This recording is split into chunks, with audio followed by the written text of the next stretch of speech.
भाई ने एक किडनी जग दी। ये है तो एक कहानी, मगर इसमें शिक्षा बहुत बड़ी है। पढ़िए। गुस्से को नियंत्रित करने का एक सुंदर उदाहरण एक वकील ने सुनाया।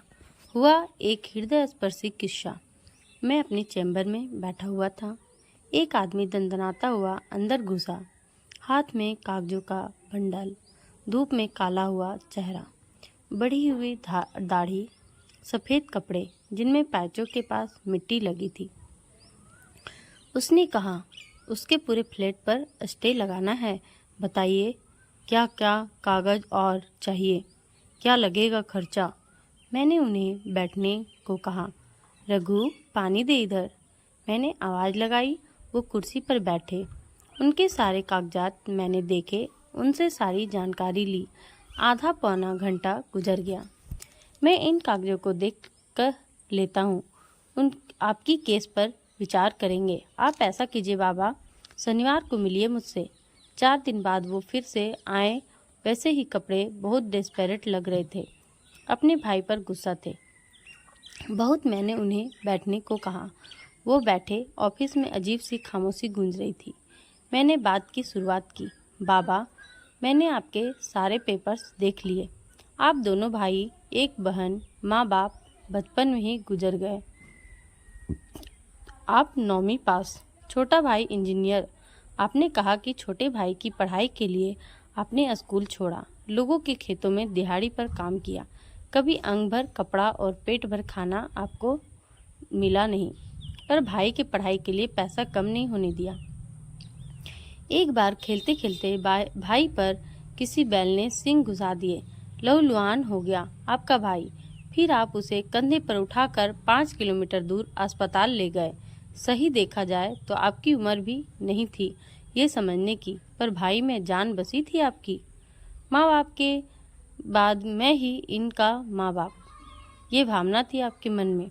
फिर आपका भाई इंजीनियरिंग में अच्छे कॉलेज में एडमिशन ले पाया। आपका दिल खुशी से भरा हुआ था। फिर आपने मरते दम तक मेहनत की। 80,000 की सालाना फीस भरने के लिए आपने रात दिन एक कर दिया। बीवी के गहने गिरवी रख के, कभी साहूकार से पैसा लेकर आपने उसकी हर ज़रूरत पूरी की। फिर अचानक उसे किडनी की तकलीफ शुरू हो गई। दवा खाने हुए, देव भगवान हुए। डॉक्टर ने किडनी निकालने का कहा। तुमने अगले मिनट में ही अपनी किडनी उसे दे दी। कहा, कल तुझे अफसर बनना है, नौकरी करनी है। कहाँ कहाँ घूमेगा बीमार शरीर लेके। मुझे गांव में ही रहना है, एक किडनी भी बस है मुझे। ये कहकर किडनी दे दी उसे। फिर भाई मास्टर के लिए हॉस्टल पर रहने गया। लड्डू बने, देने जाओ। खेत में मकई खाने तैयार हुई, भाई को देने जाओ। कोई तीज त्योहार हो, भाई को कपड़े करो। घर से हॉस्टल 25 किलोमीटर। तुम उसे डिब्बा देने साइकिल पर गए। हाथ का निवाला पहले भाई को खिलाया तुमने। फिर वो मास्टर्स पास हुआ, तुमने गांव को खाना खिलाया। फिर उसने शादी कर ली।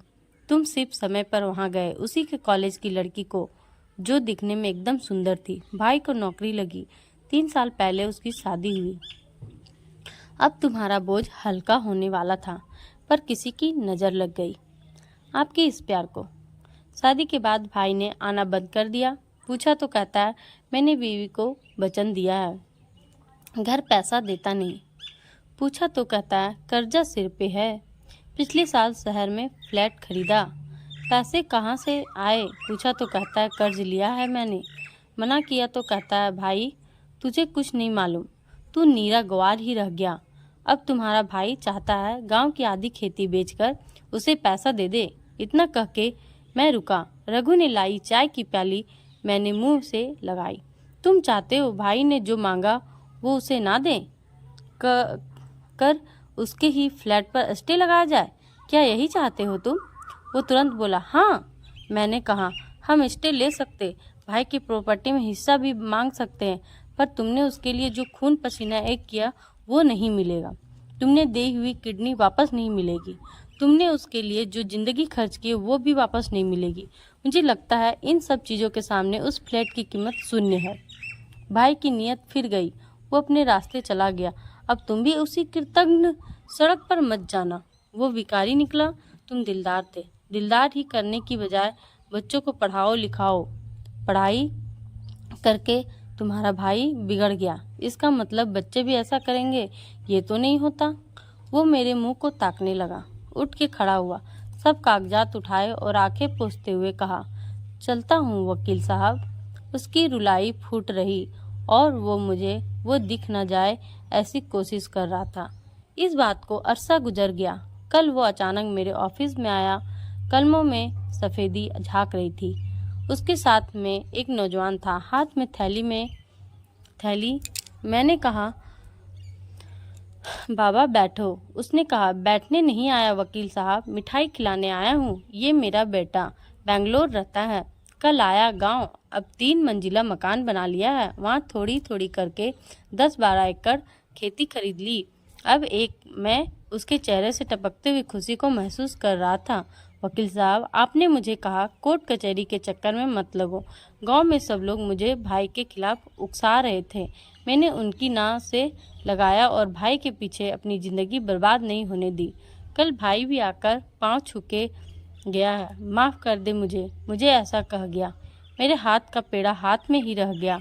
मेरे आंसू टपक ही गए। आखिर गुस्से को योग्य दिशा में मोड़ा जाए तो पछताने की जरूरत नहीं पड़े कभी। बहुत ही अच्छा है, पर कोई समझे और अमल करे तब सफल हो।